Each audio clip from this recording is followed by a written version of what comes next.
Kung mapapansin nyo mga bossing, itong isang alaga nating crayfish breeder na female, after niyang mag-molt ay kinakain niya ang kanyang exoskeleton.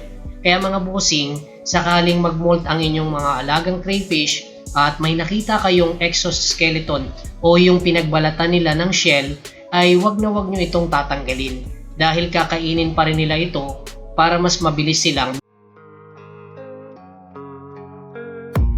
I don't really know what comes next. I'm just doing my best, even though I'm so stressed out.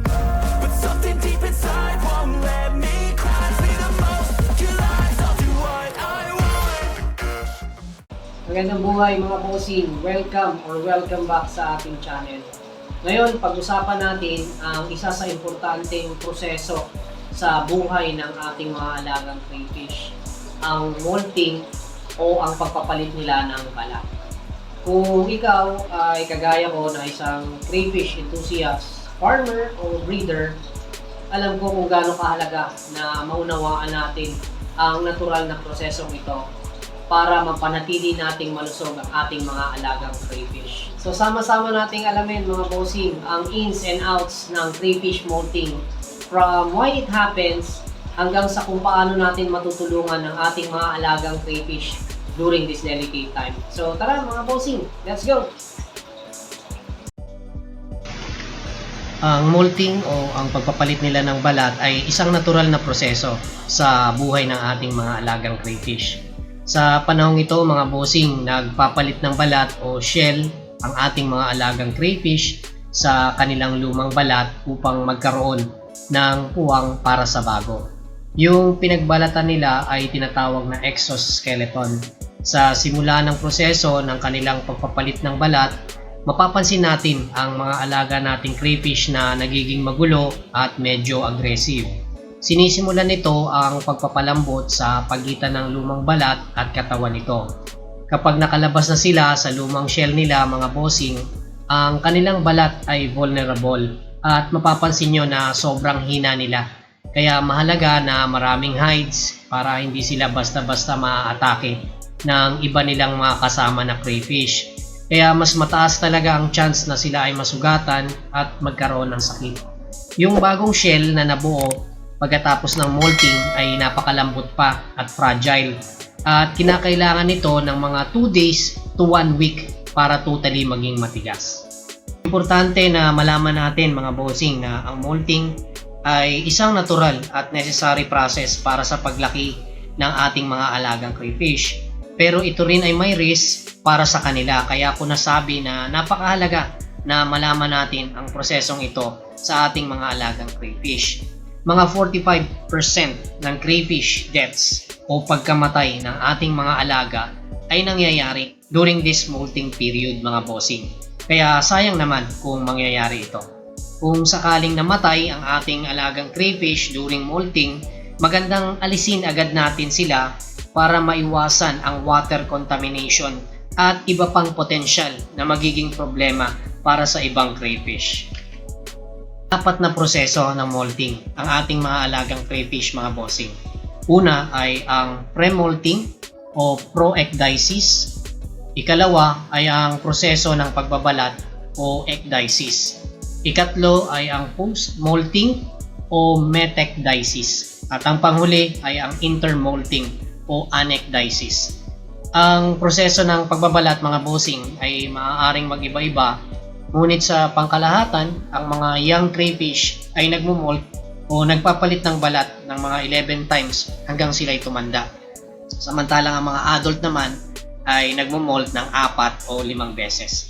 Sa panahon ng proseso ng pagmumolt o pagpapalit ng balat, mahalaga mga bossing na mabigyan natin sila ng angkop na kondisyon sa kanilang kapaligiran.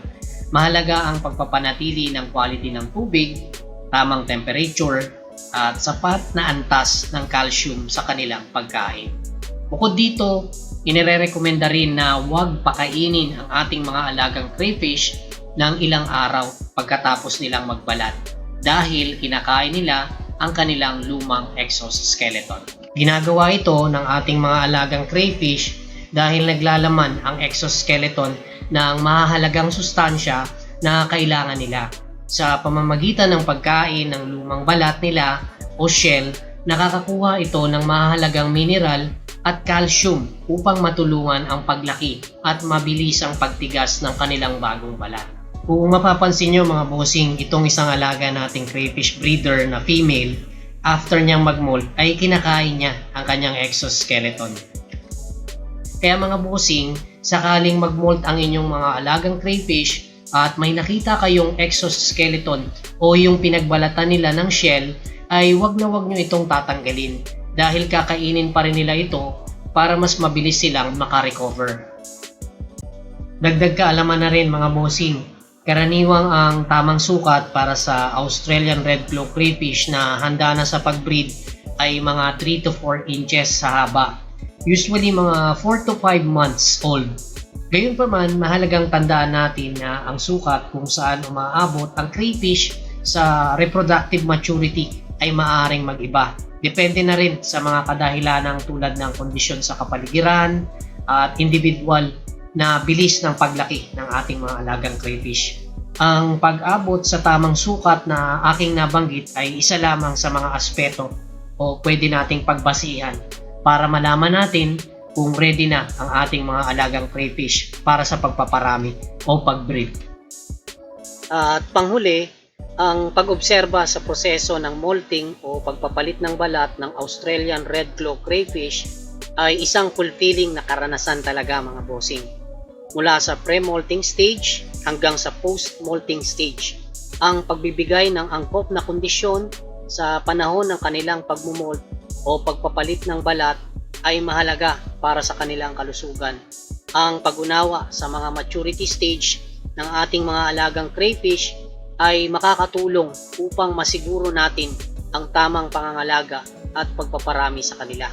Kaya tayo'y mag-pause, magbalik at alamin ang nakamamanghang mga detalye ng proseso ng molting ng ating mga alagang Australian Red Claw Crayfish. Ito ay isang kahangahangang journey ng paglaki at survival nila sa underwater world. At napakahalaga mga bossing ng ating gabay at kaalaman para sa malusog at breeding process ng ating mga alagang crayfish para makapagparami tayo ng mas mabilis.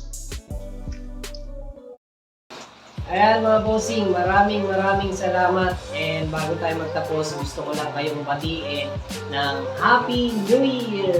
Ayan, 2024 na. Maraming salamat po sa lahat ng sumusuporta sa ating channel, and umasa po kayo na patuloy po nating i-share ang lahat ng kaalaman tungkol dito sa ating pag-crayfish. And sana po, mas dumami pa po ang mga crayfish enthusiasts, farmers at breeders dito sa atin.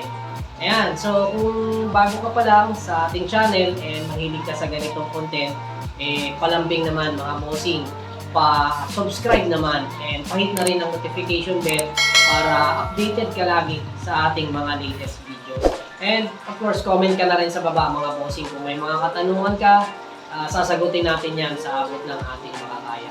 And syempre, sipitin natin ang mga kaalaman tungo sa kaunlaran. So, see you in the next video mga bossing. Ciao!